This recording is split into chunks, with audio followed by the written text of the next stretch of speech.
Pero ang ang paglagay dito ilang pieces? 7,000 po sa isang bilog. 7,000 ito. Kasi po farm talaga dito sa kanila. Yan, makita niyo po dyan. Ayan na papakainin na. Yan. Ayan Yan. Uy. So 3 pieces. Yan, 3 pieces. Isang kilo. Oh, dami.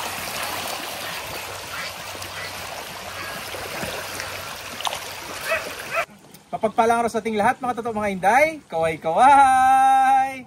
Yan, sa araw po na to, andito po ako sa Barangay Salvacion, Municipality of Pamplona, dito po sa Camarines Sur. At sobrang layo po pero pinuntahan ko dahil dito po ay meron ng setup si Raymel tsaka si Eric ng circular pond, trapal pond. At makikita nyo po dito sa likod namin, kasama ko po yung nagmamanage dito. Napakabata po, 22 years old.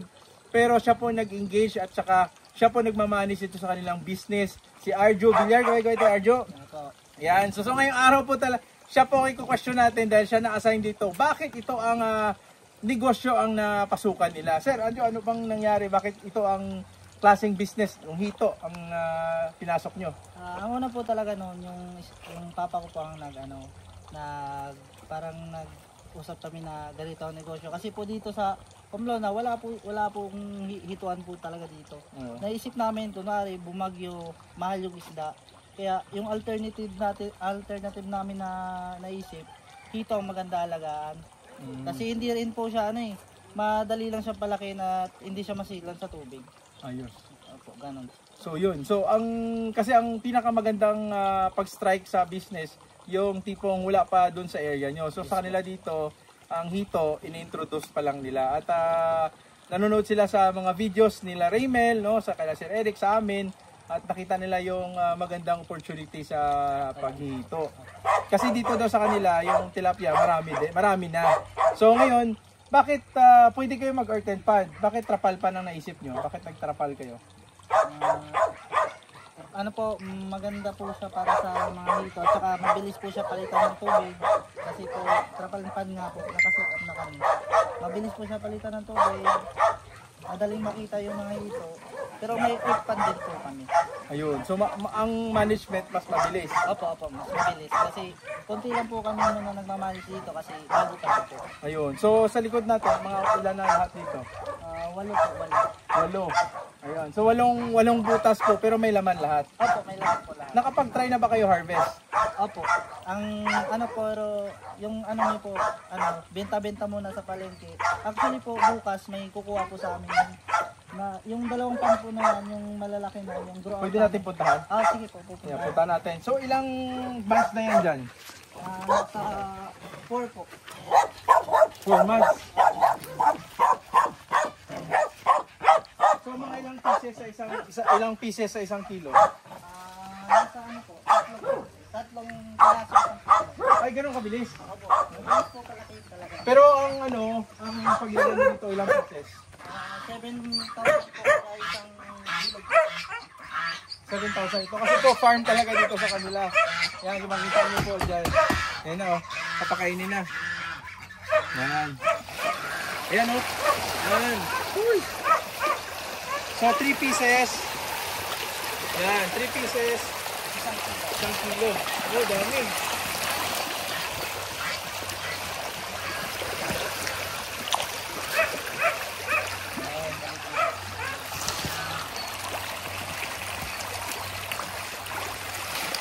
Dami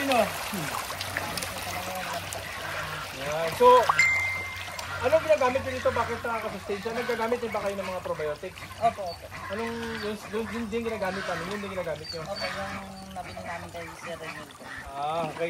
Yung orobiotics po. Yung same lang kasi. So, ito kasi yung pinaka-technical. Mag-work lang yung system pag gumagamit kayo ng mga probiotics, tapos nagpo-flow through system o yung modified biofloc. Pag sinunod nyo po yung mga aeration, sigurado mag-work po yung system nyo. Kaya ito, ilang laman ito? Nasa 7,000 or lampas na po. 7,000 more or less. Tapos, ilang meter to? 5 meter diameter. 5 meter diameter, pero laman 7,000 na hito. So, nag-harvest na sila after 4 months. Yun. So, yun po yung mga totoong mga Inday. At least sustainable na at tuloy-tuloy na yung pag-harvest nyo. Ano ba yung usual problem mo, Arjo, na na-encounter sa pag-alaga ng hito? Siyempre, hindi mo naman ma-perfect agad yun eh. Ang mga una kong naano talaga po dyan, yung may namamatay po talaga. Tayo. Dito ka mo. May namamatay? Opo. Anong mga instances bakit namamatay? Yung ano po, yung parang namumuti sila nung nanonood pa ako ng mga videos niyo na yung parang may naano ako po sa yung ano nga yung sakit nila? Fungus po. Oh. Sabi ang ginagawa ko po, binabawasan ko ng tubig saka asin po. Oo, nag-ano ka? Opo. Salt treatment ka? Salt treatment pa po. Okay, so paano mo yung ginawa? Anong diskarte doon? Gano'ng karaming asin na nilalagay mo? Kasi po ako sa ano po na ito, ang nilalagay ko po is 5 kilo po. Nilalagay ko po dito sa pan na to. Pero ang tubig po ganyan na din kataas. Oh, so kasi ang mga hito, hindi nila gusto yung mataas na tubig. 1 feet, 2 feet lang. Opo. Yun. So kasi pag masyadong mataas po, lumilipad yan lahat. Oh, yun, lumilipad sila. Tumatalon po, lakas tumalon yun. Ayun. So after doon, nung sa fungus na yun, nung na-encounter mo yun, na-address mo sa pag-salt treatment mo, na okay naman sila? Opo, okay na. Mga ilan yung mortality na nangyari? Madami po, lalo na nung una pa lang po na nagsisimula kasi po ako lang mag-isa dito. Ako kasi yung nagkakatiwala ng papa at mama ko pang alaga dito, mang-manage ng negosyo sa nato. Dami po. So ito, pang ilang batch to? Pangatlo po. Pangatlo na to, pangatlo na kayong harvest nyo. Unang batch na ano bang nangyari sa unang batch na madami-dami pong patay nun. Tapos pero nakabenta kayo? Opo, nakabenta kami, nagbibenta kami sa yung lugar namin diyan sa yung saod po na tinatawag. Yung marami pong tao pong example Monday yung ganun. Oo. Nandiyan po kami nagbibenta. Nakakaubos man po kami ng mga 50 kilos isang araw. 50 kilos sa isang araw. So mga ilan na benta nyo nun? Mga kumikita ba kayo o patas lang po muna. Patas lang sa umpisa. Opo. Yung pangalawa? Medyo nakaangat-angat na po. Nakakita na? Opo. Oo, ayun. So yun ang pinakamaganda, no? Opo. So ito pangatlo na to pala. Opo. Pang third batch na to. So 7,000, 5 meter diameter, 7,000. So 3 pieces, 1 kilo, nasa 4 months. Opo. Ayos So nakita nyo po yung mga totoong mga inday ha. Ganun, makukuha tayo ulit ng video mamaya. So lahat ito may laman, Anjo? Opo, meron ba? Ito naman sa kabila? Ito po talaga yung matatabaan at medyo malalaki-laki na po. Okay. Mataba na. So mga ilang buwan na to sila. Ito yung second batch. Opo. Ibang hindi naka-ano. Ayun po, malaki na nga, no? So konti lang sila dito? Nasa mga 2,000 po. Marami po yan. 2,000 din dito? Opo. Wow. So, bakit green yung tubig? Yan po yung ginamitan ko ng yung probiotics po.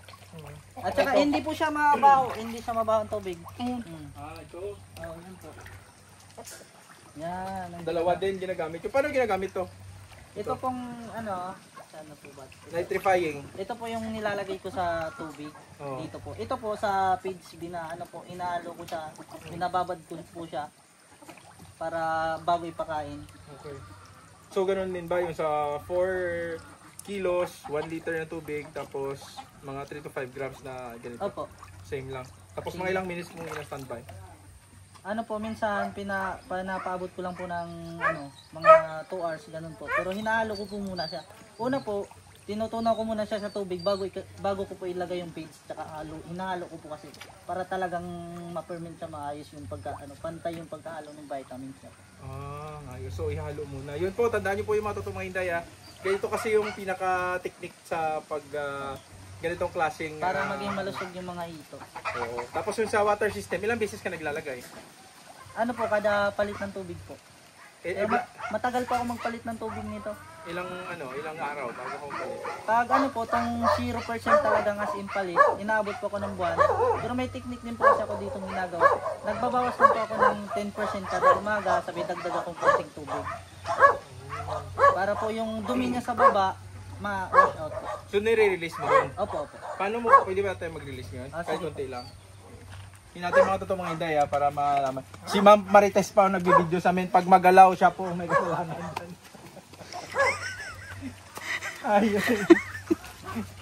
Ay, dito tayo. Tingnan natin. Kapo po ba? Videoin natin si Anjo. Ayan. Ganun ba yun? Ayan, so yan. Pag nanginginig. So yan yung release ng mga sludge. Opo. Dito yun ang mga latak po ng feeds. Tayo po nila. Ayan po. So ilang seconds? Mga mga 30 seconds po. Ganun katagal? Opo. Para talaga po yung sa paikot niya po matanggal po talaga. Ayun. Kasi po kung mabilis lang, ang matatanggalan po niya yung sa gitna, yung sa gilid, hindi po may hindi. Tama Ayan, pwede na siguro. Para So yan po mga totoong mga Inday, oh. Grabe. Ang galing ng... Ito pa si Ma'am Marites. Siya po nagbi-video. Yan, yung anak po niya si Anjo. Tsaka sila po nagtutulungan dito sa business nila. Si Anjo kasi nag-stop siya sa school. Dito na siya nag-focus sa kanilang business. So far okay naman, Anjo? Okay naman. Every week ba o every may harvest kayo? Depende po kasi minsan pag wala kaming harvest, yung mga tao na po mismo pumunta bumibili sa amin by kilo po. Oh. Maganda. Paano kayo mag-harvest? Pwede ba nating matry? Mas stress ba sila hindi? Pwede bang matry mo paano mag-harvest? Yung may scoop ba kayo o may net? Po, baka po kasi ma-stress sa pag biglang binalas ng tubig. Ay oo, mas stress yun. So bibigyan. Kasi po tuloy-tuloy itong setup na to, tuloy-tuloy Harvest, tuloy-tuloy po yung harvest. Tapos ito mga fingerlings, tuloy-tuloy siya hanggang sa every week may harvest po sila, no? So ganyan. So tingnan natin si Anjo mag-harvest. Try natin kung gaano kalaki. Ayan. Parang mahirapan ganyan, Jo. Opo. Malalim po kasi ang tubig nito. Ah, ganun? Mga 2 feet ba? Baka hindi kaya, ano ba? Kaya? Pakita na, para mapakita na yan, Jo, na may laman. Dito. Dito na lang. Sige. Ayos mo muna doon, dito sa gilid. Ayan. So may technique Tingnan natin kung, para makita natin talaga kung busog sila. Bago po kasi kayo dumating, napakain ko na po ito. Oo, yun. So yun lang may mga problem sa sa hito, yung fungus. Yan, so medyo mahirap. Fungus. Pero dito kasi hindi kayo nagplan na magtilapia. Try po kami, medyo masilan po kaya. Oh, sa inyo sa tilapia. Opo. Kasi kailangan ng oxygen, yung dapat proper. Nung una po kasi wala kaming generator po. Oo. One time po kasi may alaga kami na siguro nasa 1.5 piraso po. Nag-brown out po. Naubos, medyo matagal yung brown out. Saka yung battery ng namin, yung air pump na na may na po siya, yung chargeable. O rechargeable siya. Opo. AC/DC. Opo. Na po, na low bat na rin. Kinaagahan po. Daming namatay. Matay. Kasi sa oxygen lang Pero itong hito ngayon, usually, yan. Yan na lang. Oo, tingnan nyo. Laki na. Mas malaki po yung nandyan. Yan. So ito na yung harvest nila. 3 to 4 pieces ata to, 1 kilo. Opo. Andito talaga yung Magkano kilo dito sa inyo, Anjo? Ang bigay ko po dito is 160. Wow. Sabay po sa pag na po kami pag binahin na po namin pag kami nagbebenta sa palengke 180 po. 180 sa palengke. Opo. Wow. Ganda ng presyohan ng hito. So far sa isang ganito, estimated mo ilang kilo ma-harvest mo? Kasi 7,000. Mga abot ba ng 2,000? Opo. Mga ganon, 2,000 kilos? Kung 3 piraso po ang Oo. So kung 160, malaki-laki din na. 320,000 din Andito talaga yung malalaki. Ang hirap po yung malalim ito Okay lang, matalino naman yung hito. No problem. Punta na lang tayo doon sa mga fingerlings mo. Baka sila, ma-stress. Ayan. So yan mga totoong mga Inday, ito yung green water system, yung isa brown water system. Sobrang dami talaga dun. Yan ang bago pa kasi yun. Yan, dami. So dito sa kabila, ilang months na yan? Diyan. Bago pa lang po. Mga 2 po. 2 months. So doon may 4 months, may 3 months. May 3 months ba dito? O 2 months? Magti 3 months ito. Ito po, bago pa lang, kasabayan po nito nung mga na deliver sa amin ng karaan. Oh. Ito rin po yung halo po to, tsaka may na-encounter din po ako na yung problema sa ito na limutan sabihin. Yung nababansot po. Oh. Anong nangyari? Pag nababansot po, ang diskarte ko po dyan para lumaki sila ulit. May nakahalo po ako sa feeds nilang yung itlog. Itlog? Opo. Oh, para mabilis. Opo. Malakas sila kumain pag hinalo ko po yun din. Ano yun na ano mo? Nilaga mo na? Opo, nilaga. Okay. Yung sekreto yun At least malalaman yun na para mabilis. Tapos ihalo sa feeds. Opo. Tapos pakain. Yan. So pure feeds ka talaga dito? Opo, pure feeds. Minsan po pag mura yung isda, yung may binibenta sa aming tonsoy, lakas po kumain to ng isda eh. Ayun. So yung mga sa ano yun, sa palengke, gano'n? Opo. Yan. Alternative namin So sa ganitong kalaki, Arja, magkano yung magagastos niyo sa feeds? May ano ka ba? May listahan ka ba? Usually mga ilang sako magastos niyo? May estimated niyo? Sa isang ganito lang po? Sa isang ganito. Oh. May ano ba kayo? May... Sa isang ganito po, siguro sa isang linggo, siguro po mga 2 sako. Depende po kasi, yung iba po kasi 3 beses magpakain. Oh. Ako po kasi 2 lang. Umaga, tsaka gabi lang po. Okay. Pero kasi pag maliit pa sila, konti lang naman eh. Pero yung estimated na sako mo paubos ay ganito sa 7,000 mga... May record ka ba? Wala pa po ako record eh. Pero, po kasi ako dito. Tinatandaan ko lang po yung hindi ko na po sinusulat. Okay. Next time masulat mo. Para at least malaman natin kung kikita ba talaga o baka kasi minsan baka hindi kikita. Tablahan lang. Oo. At least malaman natin So yun mga totoong mga inday. At least alam na natin yung mga technique nila Jojo dito. Yung isa sa mga technique niya para mas mabilis lumaki yung mga hito, kailangan magpakain ka may itlog. Yun. So tulong din yun sa inyo. Kasi ngayon ng hito industry, talagang lumalago. Maganda na yung presyohan. Ano ba yung mga sekreto mo dito, Anjo? Secret muna. Sasabihin na lang pag na question na. So halos dito lahat sa nyo, ilan piraso ang meron dito? Lahat po to. 21. Basta po nasa 30,000 to. 30,000 lahat? Opo. Dito lang na side? Ito po, opo. Tapos doon sa kabila? 20. Nasa 30 din po yan. So 30 yung 30. So ito pong babuyan namin. Ito pong hatchery namin. Hatchery. Nakapagpisa na po ako dyan. Oh. Yun po yung nandyan. Yung nandyan na po. Nailipat po na. Ayun. So yun mga totoong mga hinday. Yun ang part 2 ng ating video. Abangan nyo po kasi medyo matagal na. At medyo malayo-layo po itong lugar na to. Magkakaroon po tayo ng seminar dito sa May 4 sa Bicol. Maghanap ako ng area mas malapit pa sa Pamplona para at least ito yung pwede nating puntahan sa kanilang pond para makita nyo kung gaano sila ka sustainable din. Makikita nyo kung may harvest na ba talaga. Mayroon bang harvest ng mga May 4 ganon? Titignan ko po. Ayun. Kasi yung isa medyo malaki na. Hopefully 1 month pa naman eh. So medyo may malaki na yan Magsisend na lang po ako sa inyo ng video kung mag-harvest po kami dito. Sa bukas po. Pwede. So para makita din ng mga, kung may magbisita sa farm nyo, makita nila. Opo. So Anjo, ano bang pwede mo ma-advise dun sa kagaya mo na nag-stop ng school pero pinatuloy-tuloy dito nag-business ka kasi sinamahan mo yung family mo, sinuportahan mo yung parents mo? Makinig lang sa magulang, diskarte. Huwag unahin yung kung ano-anong bagay. Isipin yung yung future na maganda at hawak mo yung oras mo. Yun lang po. Ayun. So yun mga totoong mga idaya. Please don't forget to subscribe ang channel po namin Pinoy Palaboy. Click na notification bell para updated kayo sa mga bagong tips and techniques sa pagpa-farm. At sana po kahit gaano kalayo yan, pupuntahan namin yan. Kagaya po nila Sir Anjo, dito kami sa Camsur, Camarines Sur, Barangay Salvacion, Pamplona. Grabe kalayo talaga. Malayo at mainit pa.